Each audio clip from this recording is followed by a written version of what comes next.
Chancellor defends FCA boss over Woodford shambles. Chancellor Savid Javid has defended Andrew Bailey's track record at the Financial Conduct Authority during the Woodford Equity Income implosion as Labour calls for his appointment as Bank of England Governor to be halted. Speaking in the House of Commons on Monday, Shadow Chancellor John McDonnell pressed Javid to launch an independent inquiry into Bailey's tenure at the FCA before he is installed at the helm of the central bank. Labour is not alone in criticising Bailey's appointment to the Bank of England, with investment industry figures also criticising his 3-year tenure at the FCA. Labour slams Woodford. dividendsBailey was revealed to be Mark Carney's successor at the Bank of England just before Christmas. But McDonnell highlighted that he had been caught asleep at the wheel during the Woodford Equity Income suspension and subsequent wind-down.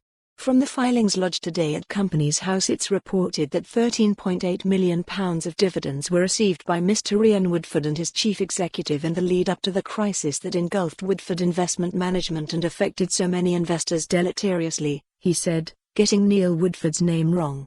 This adds to the concerns already expressed by others that Mr Bailey was asleep at the wheel during his period at the FCA.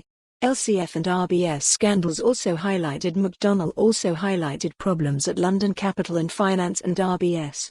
Can I ask the Chancellor, did he consult any of the victims of these scandals before he appointed Mr Bailey? Javid responded that Bailey had been the standout candidate for the role. Any reasonable person that looks at Mr Bailey's track record, his track record of public service, outstanding public service, will see that he's eminently qualified, said the Chancellor. He did not state whether victims of the LCF, Woodford and RBS scandals had been consulted on Bailey's appointment. Economic Secretary John Glenn is meeting with the FCA today about the scandals highlighted in the exchange.